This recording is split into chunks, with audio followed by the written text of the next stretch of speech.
Assalamualaikum warahmatullahi wabarakatuh. Saya Ana Wahyuni Tias. Di sini saya akan membahas tentang pengertian kurikulum dan pembelajaran, kurikulum di SD, kurikulum di SMP, kurikulum di SMA, dan yang terakhir yaitu hubungan antara kurikulum dengan pengajaran dan pembelajaran. Yang pertama yaitu pengertian kurikulum dan pembelajaran. Kurikulum merupakan suatu program yang direncanakan dan dilaksanakan untuk mencapai sejumlah tujuan tertentu. Pembelajaran adalah setiap perubahan perilaku yang relatif permanen terjadi sebagai hasil dari pengalaman. Kurikulum dan pengajaran adalah dua hal yang tidak dapat dipisahkan dalam dunia pendidikan. Kurikulum merupakan pijakan utama dalam melakukan proses pembelajaran mengajar, sedangkan pengajaran merupakan alat untuk menyampaikan dari konten yang ada dalam kurikulum tersebut. Sehingga dengan kurikulum yang jelas kita dapat mengukur apa yang diinginkan dan apa yang harus dilakukan oleh seorang pendidik. Kurikulum dan pembelajaran akan selalu berubah secara dinamis, sehingga pendidik harus mampu memahami dan pendidik harus dapat mengikuti perkembangan kurikulum dan pembelajaran. Selanjutnya dapat diartikan bahwa kurikulum dan pembelajaran adalah bagian dari pendidikan yang saling melengkapi. Dengan kata lain, menurut pemahaman penulis, kurikulum adalah objek pendidikan dan pembelajaran adalah subjek pendidikan. Yang kedua yaitu kurikulum SD. Kurikulum baru 2013 di SD menekankan aspek kognitif, afektif, dan psikomotorik. Dalam kurikulum ini juga terdapat penyederhanaan dalam jumlah mata pelajaran.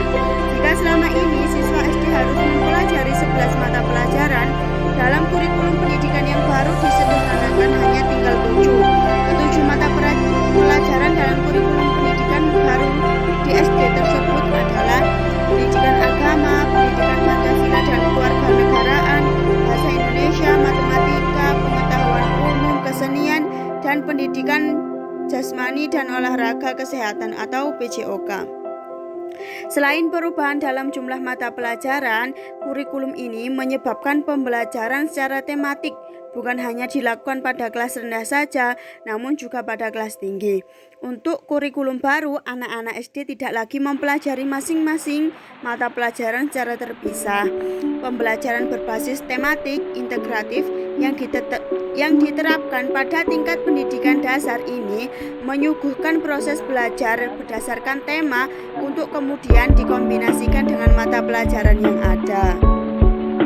Yang ketiga yaitu kurikulum untuk SMP. Struktur kurikulum tingkat SMP atau MTS meliputi substansi pembelajaran yang ditempuh dalam satu jenjang pendidikan selama 3 tahun, mulai kelas 7 sampai dengan kelas 9. Struktur kurikulum disusun berdasarkan standar kompetensi lulusan dan standar kompetensi mata pelajaran dengan ketentuan kurikulum SMP atau MTS memuat 10 mata pelajaran. Muatan lokal dan pengembangan diri. Muatan lokal merupakan kegiatan kurikuler untuk mengembangkan kompetensi yang sesuai dengan ciri khas dan kompetensi daerah, termasuk keunggulan daerah yang materinya tidak dapat dikelompokkan ke dalam mata pelajaran yang ada. Substansi muatan lokal ditentukan oleh satuan pendidikan. Struktur kurikulum menggambarkan konseptualisasi konten kurikulum dalam bentuk mata pelajaran. Posisi konten atau mata pelajaran dalam kurikulum, distribusi konten atau mata pelajaran dalam semester atau tahun, beban belajar untuk mata pelajaran dan beban belajar per minggu untuk setiap siswa. Struktur kurikulum juga gambaran mengenai penerapan prinsip kurikulum mengenai posisi seorang siswa dalam menyelesaikan pembelajaran di suatu satuan atau jenjang pendidikan.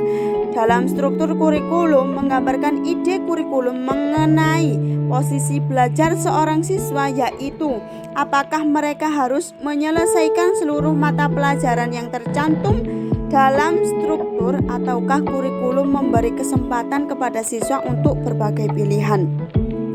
Yang keempat yaitu kurikulum di SMA merupakan susunan bahan kajian dan pelajaran untuk mencapai tujuan pendidikan menengah. Secara khusus, pendidikan menengah umum mengutamakan penyiapan siswa untuk melanjutkan ke jenjang yang lebih tinggi, umumnya berusia sekitar 15-19 tahun. Yang terakhir yaitu hubungan antara kurikulum dengan pengajaran dan pembelajaran. Kurikulum berfungsi sebagai pedoman uang, memberikan arah dan tujuan pendidikan serta isi yang harus dipelajari. Sedangkan pembelajaran adalah proses yang terjadi dalam interaksi belajar dan mengajar antara guru dan murid. Sekian itu saja yang bisa saya sampaikan. Terima kasih. Wassalamualaikum warahmatullahi wabarakatuh.